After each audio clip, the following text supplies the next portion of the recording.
In a few months, I'll have had this truck for almost 3 years, and I've had that engine for almost 2 of them. And in the time, I've never heard this truck run.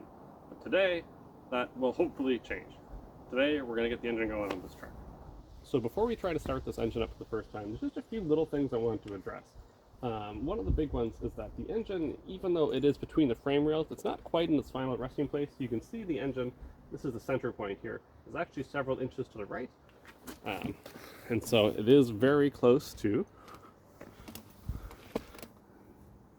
that steering guy there. Actually, you can see one of the spark plugs is off at the moment right now too. So there's a few little things like that. The engine isn't quite in its final spot. All I'm really looking to do today isn't to get it running and keep it running forever, because I mean, obviously, you know, there's no radiator there. It's just to make sure that this engine that I have will run and will stay running under its own power. I'm not hearing any really terrible valve noise or bottom end noises. Basically, just to let me know that I can move forward with this engine.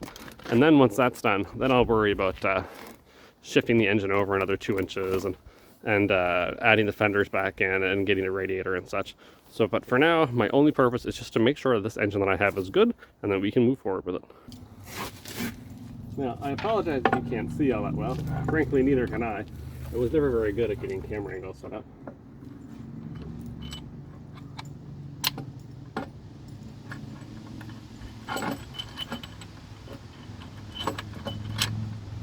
Just sort of blindly feeling around here.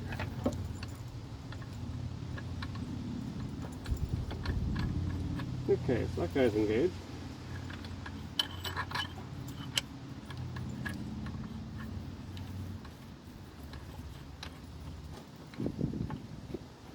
And so is that one.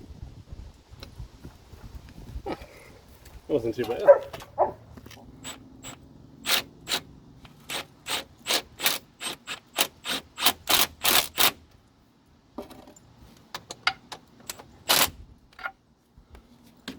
Okay, so we'll come back with the torque wrench. I think from memory this is something like 35, 40 foot-pounds. So we'll come back and do that.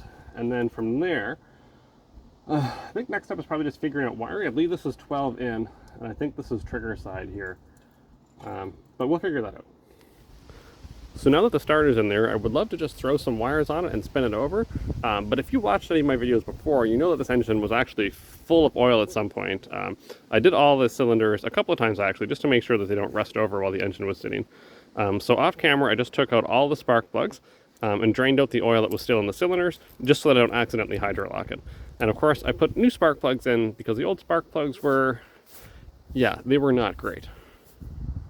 So now that we've got our starter on there, the next thing I want to turn my attention to is making sure that we have spark. Now, this engine came equipped with an HEI distributor, which is a lot nicer than the old point style ignition, because when these sit for a while, they usually fire back up without any problem. You don't have to worry about taking a cap off and cleaning points and such. So the only thing I had to do, and I just did this really quickly off camera, was I got this wire made up, clamped a little spade connector to the end of him there. He's not, this isn't a permanent connection. Again, this whole thing is just like basically a glorified bench test. And see if I can get this on camera. You can see there's 2 connections in here. One is for the tack, if you're equipped with it, and the other one is for a battery. So this line, the other end of it anyway, will run to the battery, and that will go in there, and that's it. And so now, as long as that line has 12 volts, then in theory, as the engine turns over, that should fire at the right time. I've had a lot more luck with HEI distributors than I have with the old points and coil style. I know some people don't like them as much, but for me, they've been working really well. Let's see, I've got that red wire run all the way over to here. The reason I'm going to run it all the way over here right now is because that's where the starter is at, so we'll just clamp that onto that same connection. And we're almost ready to run. I think now I'll maybe just take this guy off. I'll put you down before I do that because I'll need both hands. But, you know, that way he can breathe. And then I think we're just going to do a test real quick. We'll test first just to make sure that we've got the engine turning over. And I can just do that with a screwdriver. And then we'll take a spark plug out and make sure that I have spark still. And if that all works out, well, then we'll give it a little bit of gas and hope it makes a noise for us. Okay, so we're just about all set up now with our battery. So we've got it sitting right there. And you follow the lead up. It is on the topmost post of that mini starter. And then we've got our ground, which is going to a bolt just on top of the engine there. And you do have to ground the engine and not the frame since, well, this engine isn't grounded to the frame right now. There is no grounding strap. Now, in order to start this, we need to connect this post to the one in behind it, because obviously I don't have any kind of, what do you call it here? I don't have what does Derek call him? A Lone Wolf 3000? Yeah, I don't have any kind of ignition. And hopefully this should turn over. I haven't shimmed that starter. I'm kind of hoping I don't need to. I'm going to find out in a moment here if we got the right one or not. So I think this should go.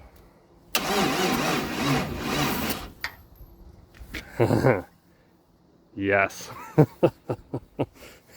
Oh, Jesus. Excellent. That was a slow turn, which is fine because I have no idea how much juice is in that battery or how long it's been sitting for. That's really exciting. That's good. That's good. I'm just going to give it one more little turn over.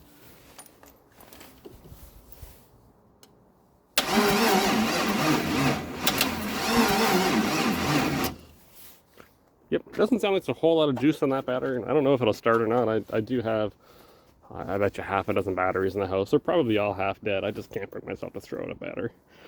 But yeah, good news. So I think next, what I will do is we will attach this guy. This is the other end of that wire that goes to the HEI distributor. And then we'll just pull out a spark plug and make sure that we have spark. And if we do, then I'll put all the spark plugs back on. I'll have to double check the order and make sure that, that those lines there are all going to the right spot. And then if we give it a little bit of gas, you know, we might just get lucky. All right, well, now that we know it turns over okay, I think the first thing, or the next thing we're going to do is just remove the spark plug. And we're going to throw one of those wires on it. Make sure we've got spark. I'm really hoping that we've got spark because I think it is getting to be too late in the day to go out and buy any parts for that HEI ignition locally. I'd have to order them in. So here's hoping. All right, so I had to choose a new location for the spark plug, one that actually grounded to the motor and that both you and I could see. But I think if we start that right now.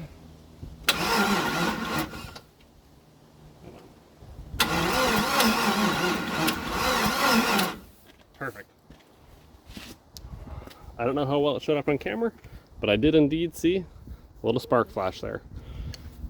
So we have at least some spark anyway. I suspect that this battery setup is not ideal. I mean, you can hear it cranking. I've got a booster pack on there, but it's still really not enough.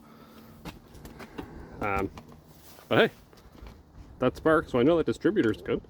So now it's really just, well, I think I need a little bit more battery power. I gotta figure out my cable management here because I don't quite know for sure which spark plug goes, or which line goes to which hole for the spark plug. I don't have it memorized.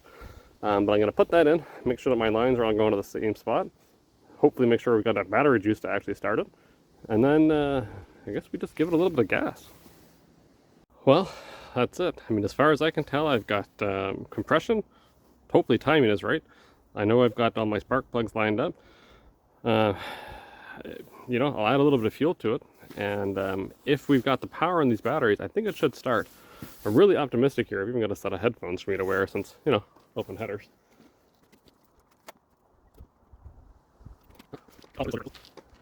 That bottle's got a really slow drip rate, but we'll see how that does us for now.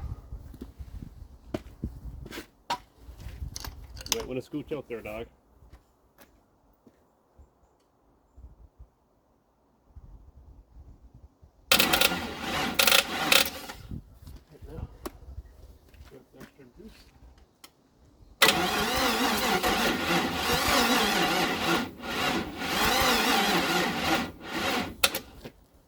Yeah, it's not starting with that battery, that's for sure. I did, however, just see a little puff of smoke going to that side.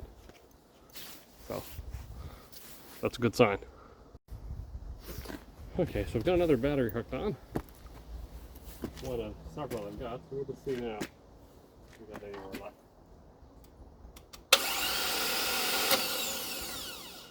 Doesn't sound like it's turning the engine over, does it?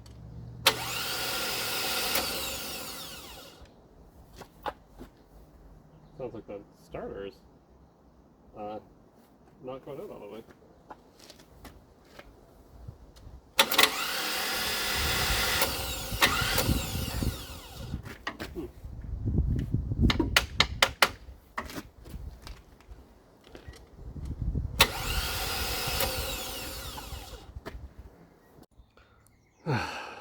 You ever do something so unbelievably stupid that you're not even sure how you manage to tie your shoes in the morning?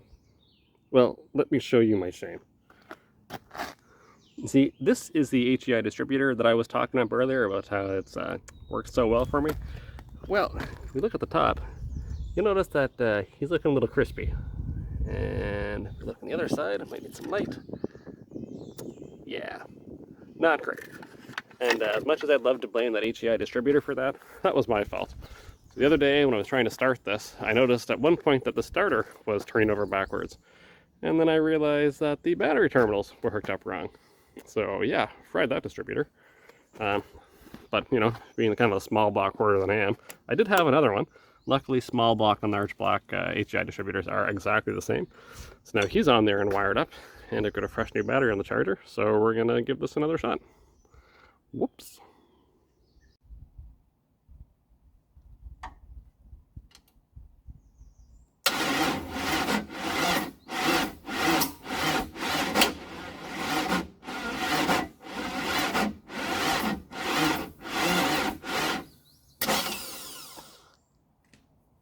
Well, there's smoke.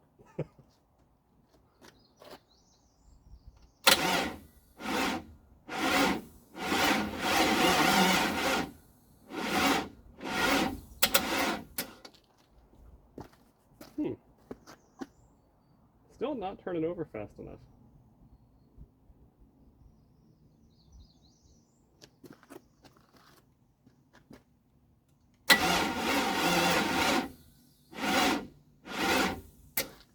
Really?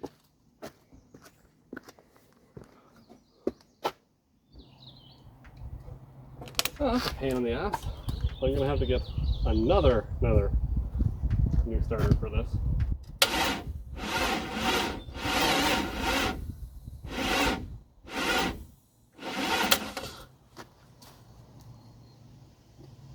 Yeah, what can you do? Sometimes they're bad out of the box. Well, now you talk about something being a pain in the ass. I am now on my second brand new starter, trying to get this thing to run. I am just not having any luck. At first I thought all my batteries were toast.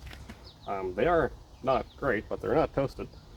And I was trying all kinds of other things, and I could hardly believe it that I got a bad starter right out of the box. So I've got a new one now, exactly the same as the other one. It's about a week later, just waiting for inventory to come in. So that's put on the engine. I did give it a quick test, and it spun over much faster than it ever has before. So we are, once again, going to pour a little bit of fuel in. I need to hook this wire for the distributor up, and then we will see if it runs. And now one thing I just wanted to point out as well is there's no exhaust anywhere here, which is kind of a pain. So I do know that this could possibly damage the plugs a little bit, and I'm not going to want to hold my hand in there very long, certainly. That's fine. I'm not, you know, the engine's not running for any length of time. I just want to make sure that it will pop off, and it doesn't sound like it's going to, you know, I'm not hearing any funny bottom end noises. We'll do a proper run up later on. Right now, I just need to make sure this engine itself is worth continuing with. All right. Hopefully that's enough to make a little noise.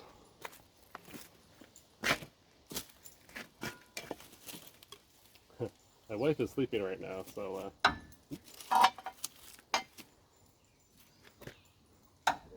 see here. Keep these plugs out of the way of the exhaust as much as I can. But that's alright, there's a sacrificial anyway.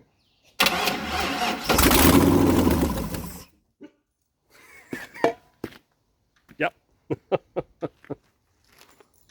Yep. Whew.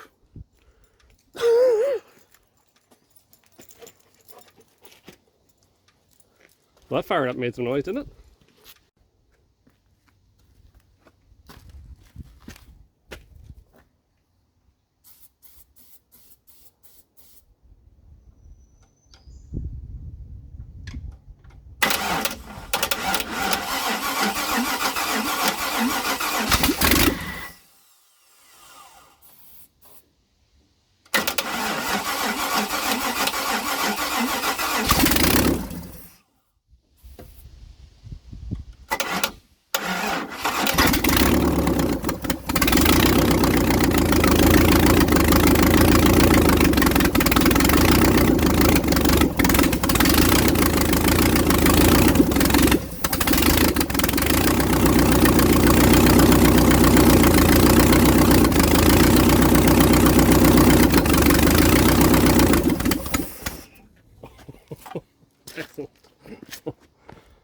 Well, there you have it.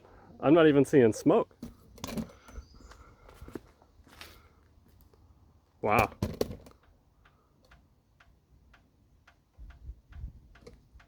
Maybe just give it one more go.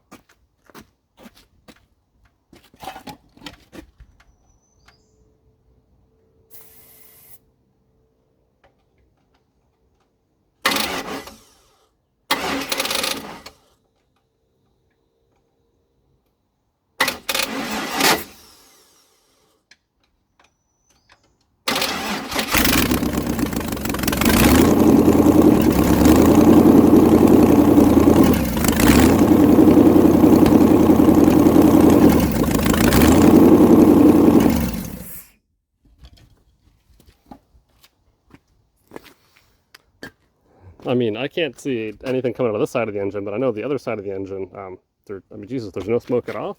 It sounds like it's hitting on all 8, which really shocks me because this cylinder is hardly in there. I do have a set of headphones on though, because this is ungodly loud. Yeah, I'm I almost can't even appreciate what I'm looking at. And so shocked to have it running, have an engine running in this truck after so long. Wow. Well, if you made it this far, thank you for watching until the end. I'm pretty tickled to have heard this engine run while in the truck, and I'm pretty confident at this point in moving ahead with this engine, and I think that the next time we see this truck, I'll be working on the remote shifter setup for the transmission. So if you'd like to see some more of this truck, there is a playlist on my channel with all the videos in the proper order, and I will hopefully see you in the next one.